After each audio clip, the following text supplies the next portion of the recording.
할렐루야. 오늘도 말씀을 시작한 여러분 사랑하고 축복합니다. 말씀 붙드시고 생명의 삶을 사시기 바랍니다. 시편 32편 1절부터 11절까지 교독하도록 하겠습니다. 허물의 사함을 받고 자신의 죄가 가려진 자는 복이 있도다. 마음에 간사함이 없고 여호와께 정죄를 당하지 아니하는 자는 복이 있도다. 내가 입을 열지 아니할 때 종일 신음함으로 내 뼈가 쇠하였도다. 주의 손이 주야로 나를 주니 내 진액이 빠져서 여름 가뭄에 마름같이 되었나이다. 내가 이르기를 내 허물을 여호와께 자복하리라 하고 주께 내 죄를 아뢰고 내 죄악을 숨기지 아니하였더니 곧 주께서 내 죄악을 사하셨나이다. 이로 말미암아 모든 경건한 자는 주를 만날 기회를 얻어서 주께 기도할지라. 진실로 홍수가 범람할지라도 그에게 미치지 못하리이다. 주는 나의 은신처이오니 환난에서 나를 보호하시고 구원의 노래로 나를 두루시리이다. 내가 내 갈 길을 가르쳐 보이고 너를 주목하여 훈계하리로다. 너희는 무지한 말이나 노새같이 되지 말지어다. 그것들은 제갈과 굴레로 단속하지 아니하면 너희에게 가까이 가지 아니하리로다. 악인에게는 많은 슬픔이 있으나 같이 읽겠습니다. 너희 의인들아 여호와를 기뻐하며 즐거워할지어다. 마음이 정직한 너희들아 다 즐거이 외칠지어다. 아멘. 1997년 미국의 회중교회 목사 찰스 쉘던의 예수님이라면 어떻게 하실까? 예수님이라면 어떻게 하실까? 여러분 이 책을 한 번 정도는 다 보셨을 것입니다. 이 책은 정말 기독교의 고전 중에서 널리 잘 알려져 있는 그런 책입니다. 왜 이 책이 인기가 많을까요? 이유는 분명합니다. 우리는 삶의 한가운데서 수많은 선택의 순간을 만나고 그 선택 속에서 자신도 믿음으로 주님이 원하는 선택을 하고 싶다, 이런 갈망이 담겨져 있기 때문입니다. 그래서 예수님이라면 어떻게 하실까, 어떻게 하셨을까, 그렇게 궁금해하고 있다는 것이죠. 자, 제게 상담을 요청하거나 기도 요청을 하시는 성도들 대부분의 요청이 이렇습니다. 목사님, 내가 이 남자를 계속 만나야 할까요? 목사님, 내가 이번에 이 상가를 인수하려고 하는데 인수를 해야 될까요? 목사님, 자녀가 어느 대학으로 가야 할지요? 대부분 선택의 순간에 중보 기도를 요청하는 상담이 많습니다. 선택의 기로에서 우리는 어떻게 믿음의 길을 선택할 수 있을까요? 오늘 그 말씀에 그 대답이 있다는 것입니다. 저는 다윗이 참 부러운 것이 그의 삶에 위기가 여러 번 있었지만 그때마다 그는 가야 할 길을 정확히 갔다라는 것입니다. 오늘 우리에게 이런 은혜가 있기를 소망합니다. 사울 왕이 굴 속에 들어갔을 때, 그리고 그를 잡으러 들어갔을 때, 사울 왕이 굴 속에 들어갔을 때 죽여야 살아야 하는지, 죽여야 하는지 살아야 하는지 결정해야 될 때가 있었습니다. 또 나발로 인해서 극히 분노해서 죽이러 가고 있었을 때 가서 죽여야 되는지 말아야 되는지, 밧세바와 간음하고 우리아를 죽인 것이 드러났을 때 덮어야 하는지 아니면 회개해야 하는지, 아들 압살롬이 반란을 일으켰을 때 싸워야 하는지 피해야 되는지, 그렇게 결정의 순간에 어려운 결정의 순간이었대. 그때 다윗은 그때마다 기가 막히게 살 길을 선택했다는 것입니다. 다윗은 그 길이 훤히 보이는 사람이었다. 저는 그것이 부럽다라고 생각합니다. 자, 우리 3절 4절인데요. 이렇게 고백합니다. 우리 같이 한번 읽어볼게요. 시작. 내가 입을 열지 아니할 때 종일 신음함으로 내 뼈가 쇠하였도다. 주의 손이 주야로 나를 누르시오니 내 진액이 빠져서 여름 가뭄에 마름같이 되었나이다. 고통의 순간이죠, 그렇죠? 다윗은 죄로 인해서 하나님과의 관계가 끊어졌을 때 두려움을 고백하고 있습니다. 얼마나 두려움이, 얼마나 고통스러운데 내 뼈가 종일 신음함으로, 영혼이 신음하게 되는 거죠. 그렇죠? 내 뼈가 쇠하였다라고 고백합니다. 내 진액이, 그렇죠? 낮과 밤으로 나를 누르고 있어서 내 진액이 빠져서 여름 가뭄 같이 되었다. 그 영혼이 죄로 인해서 그렇게 말라가고 비틀어지고 쇠했다라는 것을 고백하고 있는 것이죠.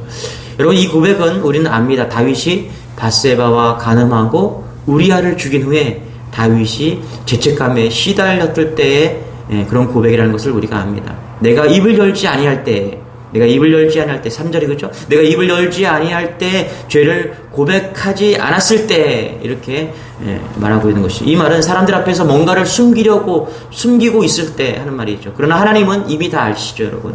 그것을 어찌 숨길 수 있었겠습니까? 다윗은 죄책감 때문에 속으로 너무나 괴로워하고 있었다는 것이죠.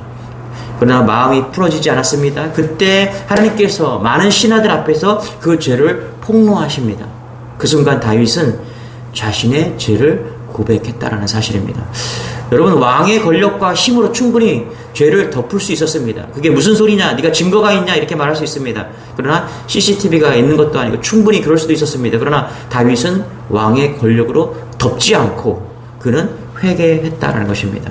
그게 다윗의 위대함이죠. 5절입니다. 같이 한번 읽고 시작. 내가 이르기를 내 허물을 여호와께 자복하리라 하고 주께 내 죄를 아뢰고 내 죄악을 숨기지 아니하였더니 그 주께서 내 죄악을 사하셨나이다. 아멘. 그렇죠? 우리는 주님께서 내 죄를 사했다 이것만 보면 안 됩니다. 5절에 내 허물을 여호와께 자백했다 이 구절에 우리는 마음을 두어야 됩니다. 여러분, 다윗은 큰 죄를 지었던 사람입니다. 그러나 더 위대한 것은 다윗은 곧 회개한 사람이었다는 것입니다. 여러분, 하나님께서 다윗을 쓰신 이유는 분명해요. 그는 큰 죄인이었습니다. 죄를 지었어요. 밧세바 우리아를 죽이는 죄를 지었습니다. 그러나 더 위대한 것은 그는 회개한 사람이었다는 것입니다. 그는 모든 사람들에게 자신의 죄를 고백한 사람입니다. 이것이 대단한 것이죠. 그는 얼마든지 감출 수 있었습니다. 그러나 그는 그렇게 하지 않았어요. 그가 죄는 지었지만 아직 영혼이 굳어지지 않았다라는 것을 우리는 알 수 있습니다. 그래서 그는 하나님의 인도하심을 잃지 않았던 것입니다. 항상 여러분, 우리는 선택의 순간에 삽니다. 그때 우리는 주님이라면 어떻게 하실까를 생각해야 됩니다. 그렇지 않으면 분명히 우리는 우리의 이익을 위해서 선택할 수밖에 없는 그런 존재라는 사실을 잊으면 안 됩니다. 후배 목사가 목사 안수가 늦어졌어요. 그래서 왜 그렇게 되었냐라고 물었더니 목사 시험을 치는데 순간적인 유혹을 참지 못하고 책상 앞에 놓인 자료를 보아서 한두 문제를 그렇게 통과했다라고 이야기를 합니다. 그래서 합격은 했지만 고시위원회 가서 이 사실을 이야기하고 다시 다음 기회에 내년에 시험을 치르겠다고 그렇게 자기의 죄를 고백했다라고 이야기를 합니다. 그리고 섬기던 교회를 사임을 했다라는 것입니다. 죄를 고백하고 회개하는 용기가 그에게 있었습니다. 저는 그 얘기를 듣고 감동을 받았습니다. 여러분, 이런 고백이 쉬운 것이 아니죠.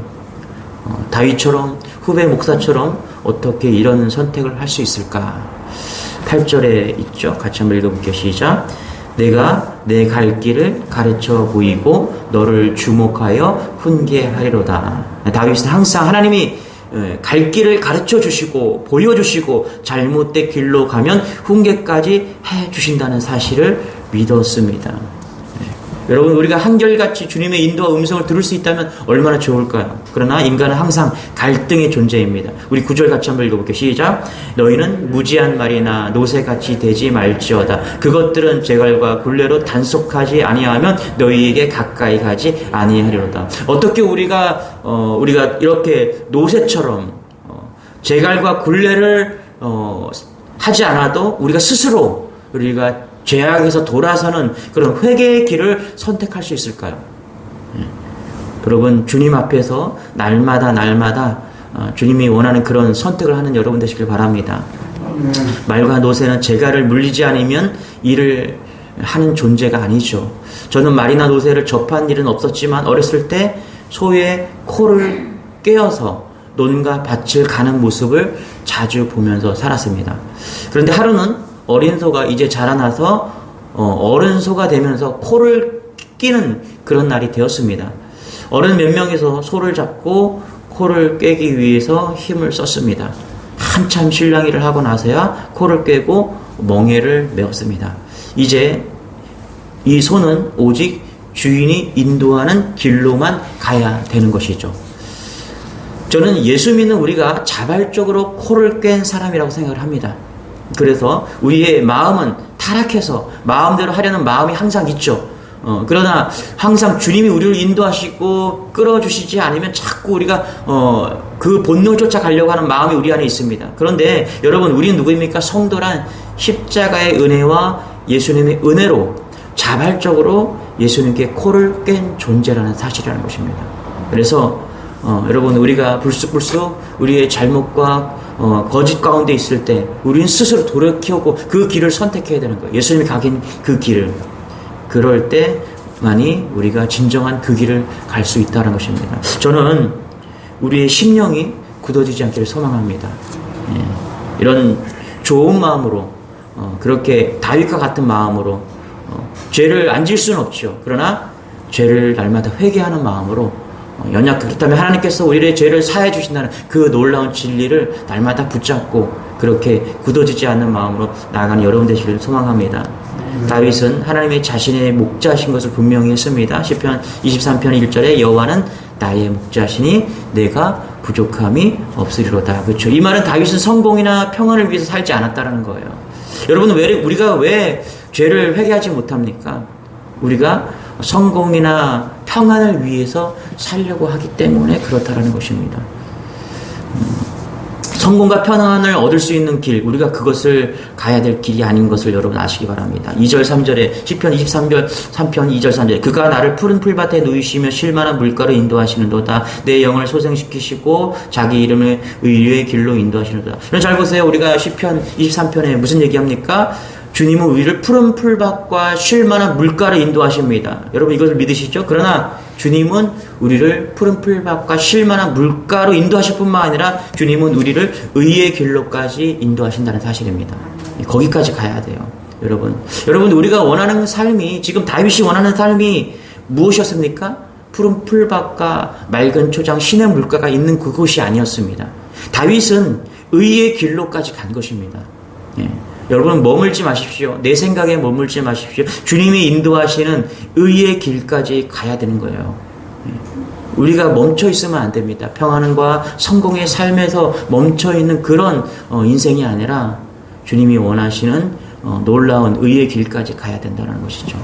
여러분, 성공과 예수님 둘 중에 하나를 포기해야 한다면 무엇을 포기하실 겁니까? 성공을 포기할 수 있는 마음을 가진 사람이어야 진정한 주님의 길을 가고 있다는 것입니다. 어제 점심때, 며칠 전때 40대 초반에 암투병 중인 목사님과 식사를 했습니다.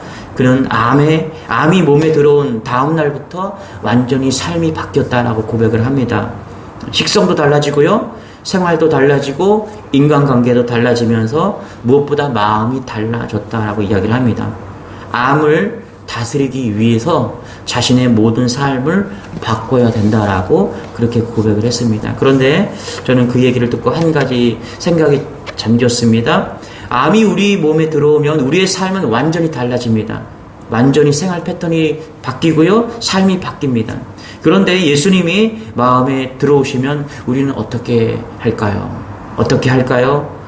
암은 왜 그렇게 신경을 쓰면서 예수님이 우리 마음에 왔고 우리가 예수님을 믿고 있음에도 불구하고 왜 우리는 예수님을 그렇게 소홀히 할까요? 여러분, 왜 우리는 그렇게 달라지지 않을까요? 암이 들어오면 우리는 완전히 달라지는데 왜 예수님이 들어오면 우리는 완전히 달라지지 않을까요? 이유는 간단합니다. 성공을 쫓고 살기 때문에 그래요. 평안함을 위해서 쫓고 살기 때문에 그렇다는 것입니다.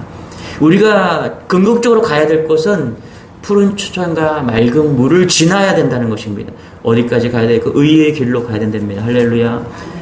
분명한 것은 암보다 주님이 더 좋으신 분이십니다. 할렐루야. 주님은 오늘도 우리와 함께 하시고 우리를 성공의 길, 평안한 길을 넘어서 어디까지 의의 길로 인도하신다는 사실을 믿는 여러분 되시길 바랍니다. 할렐루야. 거기까지 가야 돼요. 거기까지 가야지 주님이 원하는 그런 삶을 살 수 있다는 것입니다.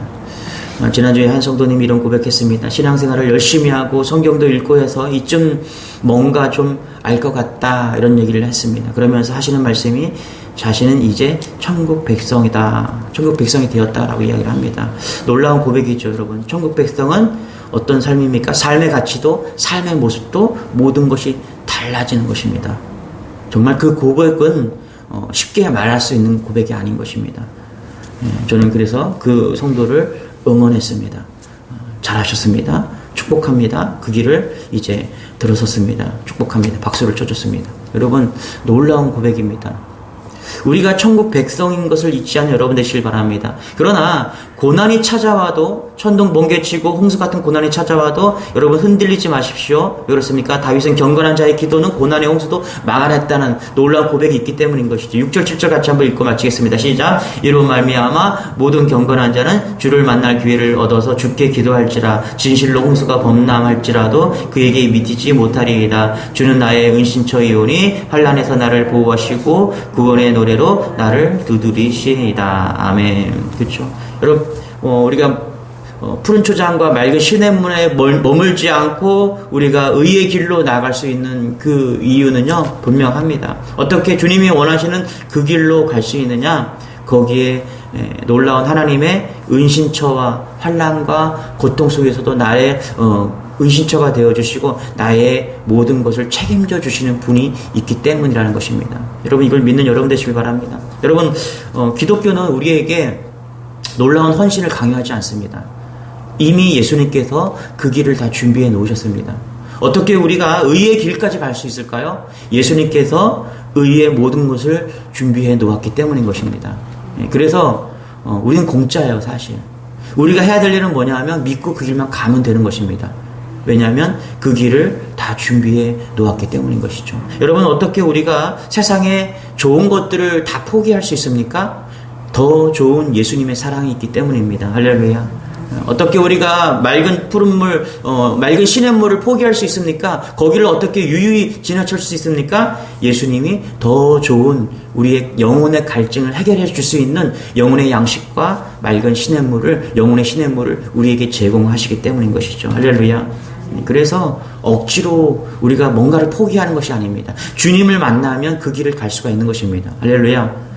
저도 제가 말씀드렸습니다. 어떻게 예수님은 어떻게 하셨을까? 예수님은 어떻게 이것을 하셨을까? 예수님은 어떻게 그 선택을 하셨을까? 간단합니다. 예수님을 사랑하고 진짜 믿으면 우리는 그 길을 선택할 수 있다는 것입니다. 이런 은혜가 오늘 다윗처럼 우리의 삶 가운데 있기를 소망합니다. 기도하겠습니다. 하나님, 다윗이 죄 가운데서도 그는 죄인으로 서지 않고 그는 회개하는 회개의 영으로 섰다는 것. 어떻게 그 길을 과감하게 용기 내어서 갈 수 있었을까요? 그것은 정말로 주님을 믿었고 정말 주님을 사랑했기 때문입니다. 주님, 우리가 그 좋은 편을 선택하는 믿음의 백성 다 될 수 있도록 은혜를 더하여 주옵소서. 오늘도 세상에 살지만 세상에 물들지 않고 오늘도 믿음으로 주님과 함께 동행함으로 믿음의 삶을 사는 주님의 백성들 다 될 수 있도록 은혜를 더하여 주옵소서. 특별히 몸이 불편한 독감이나 코로나로 어려움 당하고 있는 모든 성도들 가운데 하나님 승리하게 하여 주시고 또 건강한 육체로 영혼으로 오늘도 일어나는 그런 하루 될 수 있도록 은혜를 더하여 주옵소서. 감사드리며 예수님의 이름으로 기도드리옵나이다. 아멘. 우리 말씀 붙드시고 시편 32편이 우리의 말씀이 되도록 기도하겠습니다. 주여 한번 기도하겠습니다. 주여.